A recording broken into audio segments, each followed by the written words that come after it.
aja turu sore kaki ana dewa nang jagat ngawa bokor kencanane isine donga tetulak sedang kelawan pangan yaiku bagianipun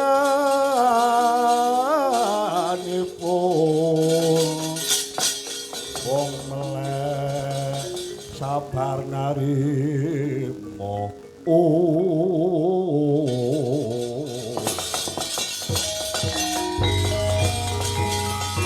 Sang samar pamoring sukma sinukmaya winah ya ing atepe sinimpen langing kabu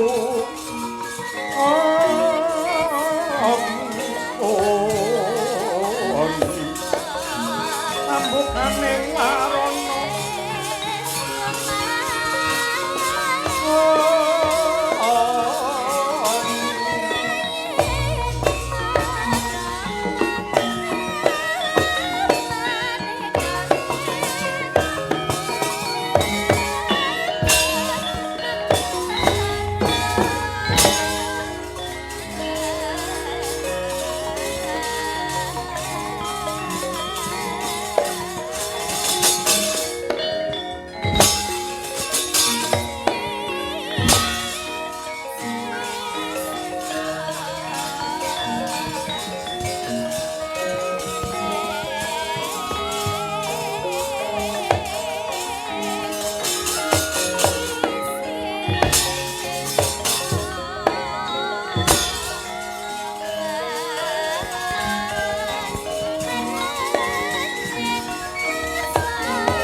nyogo ngaluhur asar kakak warnanipun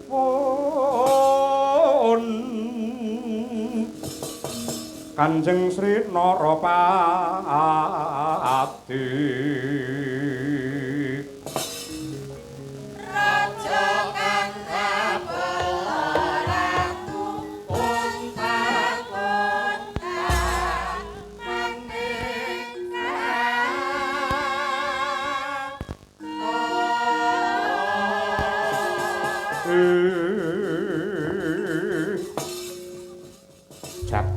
Batur ya jagat mangestumpara nuwun sewu paman Patih Prabu Kisa kawula nuwun wonten timbalan ingkang ngadawa anak Prabu Pringgondani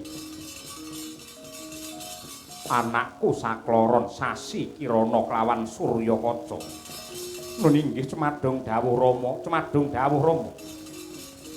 wis memandang sangka kala pratandha peperangan antaraning Indraprastha kelawan Singa Malaya kawiwitan.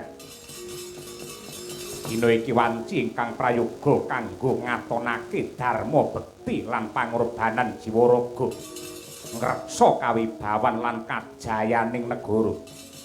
Bebasan sedumuk bathuk senyari bumi kudu ditahi pati. Kasunyatane kanthi sumber asil bumi Indraprastha ingkang derbala ora mokal akeh bangsa manca sing ngincer pengin depani lan jarah rayah kanthi sewu cara.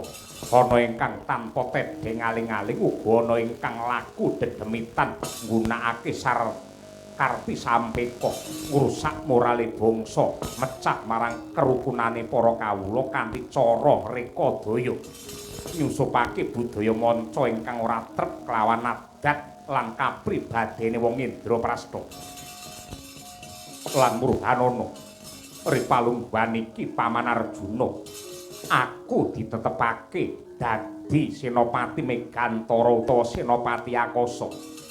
Iki mujudake pakurmatan agung lan tanggung jawab sing ora entek. Mula aku kudu wanita jiwa raga nganti tetesing getih ingkang pungkasan kanggo ngreksa yuwanane bumi pertiwi. Oh, angger anak Prabu Gatotkaca. Menika mujudaken pakurmatan agung saking negari Indraprastha tumrap negari Pringgondani. Sedaya prajurit Dirgantara Pringgondani sampun aprasetya lila kurban menapa kemawon kangge njagi kawibawan Indraprastha saking ancamane mengsak. Mila sampunipun Singamalaya lan Indraprastha anetepaken peperangan. Kula miwah para putra-putra jengandika Angger Sasi Kirana Suryakaca miwah para senopati Pringgondani sampun angrantam siasat ingkang permati kangge nyerang Singamalaya sakwanci-wanci nampi perintah anggebak mengsah saking Dirgantara sampun siaga lan ugi sampun ametang tuna lan bebatinipun anak Prabu. Inggih Paman Probakesa kula ngaturaken panuwun awit igo pratikel lan kesaganipun. Ripalungguhan samangke senopati Pringgondani siaga ngadepi bebaya sedaya sampun kaetang kanthi genep katliti kanthi permati supados sembada ungguling yuda. Paprangan ing Akasa kuwawi ngayomi prajurit Indraprastha ingkang mapan wonten samudra lan daratan. Mengko ta kulup Sasi Kirana wonten dawuh Kanjeng Rama. Pun Rama mundhut wawasan bab tata rakiting gelar baris sakjroning anyerang saka Dirgantara ingkang bakal ditindakake kepiye nggih. Inggih Kanjeng Rama. Aturuning bilih tata rakiting paperangan pinirang dados kalih. Sepisan para prajurit angambah gegana naliti kanthi permati ing wewengkon Indraprastha angreksa kasantosanipun menawi sakwanci-wanci mengsah nyerang Indraprastha sembada ngawekani lan ngrampungi. Dene saklajengipun naliti lan angindik ing gegana laladane mengsah kanthi migatosaken swasana lan kahanan papane mengsah supados saged nemtokaken anggenipun angadepi prajurit saking gegana ing papane mengsah ingkang permati. Kanthi angertosi kahanane mengsah menika dados paugeran anggenipun nemtokaken siasat anyerang.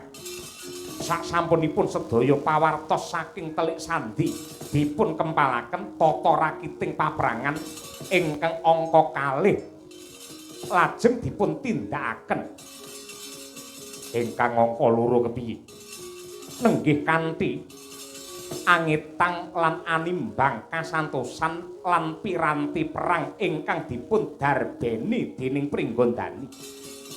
Kula ngrancang anyerang mengsah ing daratan lan akasa kanthi cara silih gumanti ingkang sepisan prajurit ingkang dipun pangarsani Kanjeng Rama Gatotkaca anglebur papane mengsah ingkang anggadhahi bobot lan permati.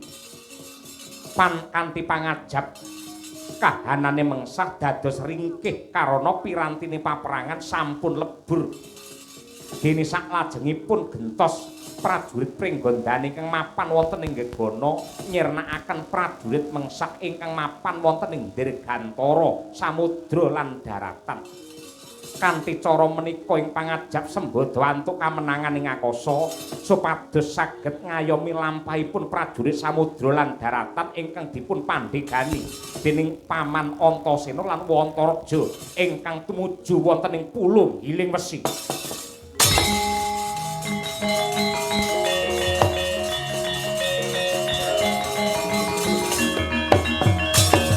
Kula putraning sun sira iku waswanti pisah lan jenenge wang ya putraku nggih pun rama banget sarujuk marang rantaman ingkang do aturake banjur siasat iki kapan bakal ditindakake bab menika sampun karembak kalian Yayi Jayasena atmajanipun Paman Antasena bilih sedaya lan kapetang sedasa dinten saderengipun toya samudra pasang ing Pulung Giling Wesi. Serangan menika kedah sampun dipun tindakaken ing pamrih lampahing prajurit ing seganten dumugi gisiking Giling Wesi. Salebeting toya pasang kanthi mekaten lampahing prajurit ingkang dipun pangarsani Paman Antasena saged dumugi ing gisiking Pulung Giling Wesi kanthi lulus raharja lan sembada nguwasani Giling Wesi miwah ngayomi prajurit andhanipun Wa Antarja ingkang medal saking Narmada utawi kapal perang ngantos tumuju ing papane mengsah. Mekaten gelar rakiting perang ingkang badhe kula tindakaken Kanjeng Rama. Bagus ndak tampa kang dadi aturmu. Dina iki mara gage siagakna kabeh kekuatan ing Dirgantara. Saperlu sawega nindakake paprangan. Aja lena kudu tetep prayitna lan siaga. Bab iki bakal diaturake marang Sang Senopati Agung Paman Madukara Paman Arjuna.